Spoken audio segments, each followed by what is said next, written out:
La prière doit avoir une très grande place dans la vie d'un enfant de Dieu. Et c'est pourquoi la prière avait une si grande place dans sa vie, dans la vie de notre Seigneur lorsqu'il était ici-bas. La vie de prière du Seigneur Jésus est, dans un certain domaine, et a un certain sens, le plus grand problème que nous puissions rencontrer. Il est Christ. Il est le Fils de Dieu. Il est sous l'onction du Saint-Esprit. Et il est sans péché dans sa personne. Et cependant, il doit passer toute la nuit en prière, après le dur et long travail de la journée. Nous le retrouverons sans cesse en prière. Pourquoi doit-il prier? Parce qu'il y a d'autres influences qui sont à l'œuvre. Il y a d'autres choses qui cherchent à attirer son attention. Sa réponse est son obéissance. Et il doit rester constamment en ligne avec l'onction, en harmonie avec l'esprit, sous le gouvernement duquel il s'est placé.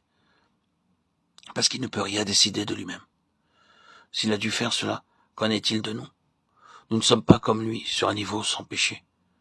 Il y a en nous, tous, dans notre nature même, ce qui agit violemment contre Dieu, contre la pensée de Dieu, contre la volonté de Dieu.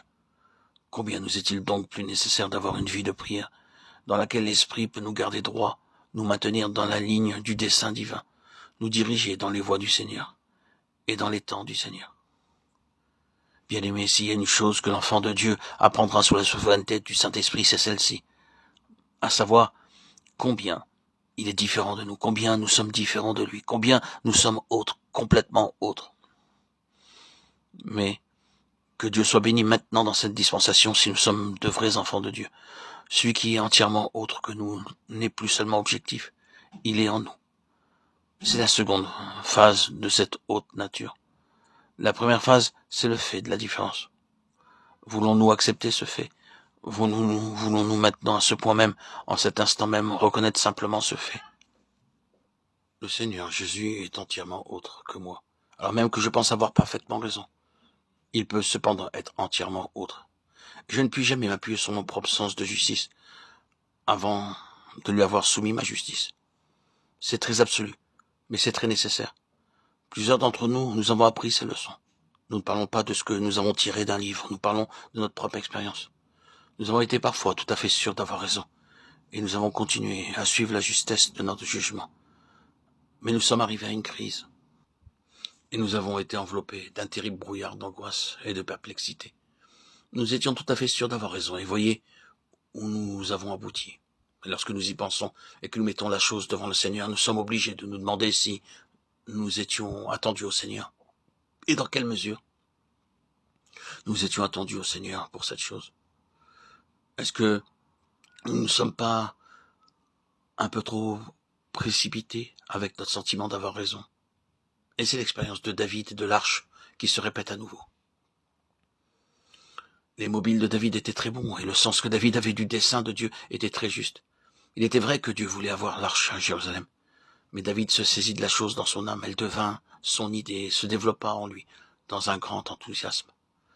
Et c'est ainsi qu'il fit le char. Le mobile, le bon mobile, la bonne idée, l'esprit sincère le poussèrent dans la détresse la plus terrible. L'Éternel frappa Uza. Uza mourut en la présence de l'Éternel. Et l'arche fut conduite dans la maison d'Obed-Édom pour y demeurer. Tout cela parce qu'un homme avait eu une idée bonne et juste, mais sans s'attendre à l'Éternel. Nous connaissons la suite. Plus tard, David dit au chef des Lévites, sanctifiez-vous, vous et vos frères. Oui, sanctifiez-vous, vous et vos frères, et transportez l'arche de l'Éternel, le Dieu d'Israël, à la place que je lui ai préparée. C'est parce que vous n'étiez pas la première fois que l'Éternel, notre Dieu, a fait une brèche parmi nous, car nous ne l'avons pas honoré comme la loi nous l'ordonne. 1 Chronique 15, 12, 13. Les instructions étaient là. Toujours. Mais David ne s'était pas attendu à l'Éternel. Si David avait apporté tranquillement son pieux enthousiasme à l'Éternel, l'Éternel l'aurait dirigé vers les instructions qu'il avait données à Moïse, et lui aurait dit, en fait, oui, c'est très bien, mais souviens-toi que l'arche doit être ainsi portée.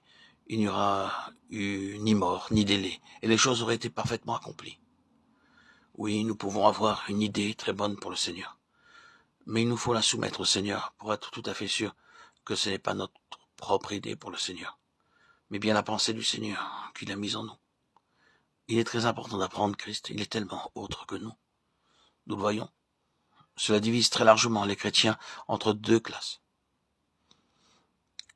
Les chrétiens en général peuvent être divisés en ces deux classes. Il y a cette grande classe de chrétiens dont le christianisme est objectif et extérieur. C'est pour eux la question d'avoir adopté une vie chrétienne, de faire désormais une quantité de choses qu'ils n'auraient pas faites autrefois. Ils assistent aux réunions, ils vont à l'église, ils lisent la Bible, ils font beaucoup de choses qu'ils n'avaient pas eu l'habitude de faire. Et ils ne font plus maintenant beaucoup de choses qu'ils faisaient auparavant. C'est ce qui s'applique plus ou moins à cette classe, cette première classe. C'est désormais une question de ne pas faire ou de faire, de ne pas aller ou d'aller, d'être extérieurement un bon chrétien. C'est une grande classe avec ses degrés divers, de lumière et d'ombre, une très grande classe de chrétiens en vérité. Et il y en a d'autres qui sont dans cette école de Christ. La deuxième catégorie, la deuxième classe pour lesquelles la vie chrétienne est une question intérieure de marche avec le Seigneur, un besoin de connaître le Seigneur dans leur cœur, à un degré plus ou moins grand. C'est la nature de leur vie chrétienne, une réelle marche intérieure avec un Seigneur vivant dans leur propre cœur. Il y a une grande différence entre ces deux classes de chrétiens. Que le Seigneur nous aide à vivre dans la seconde classe, la deuxième classe, qui est de toute évidence la première,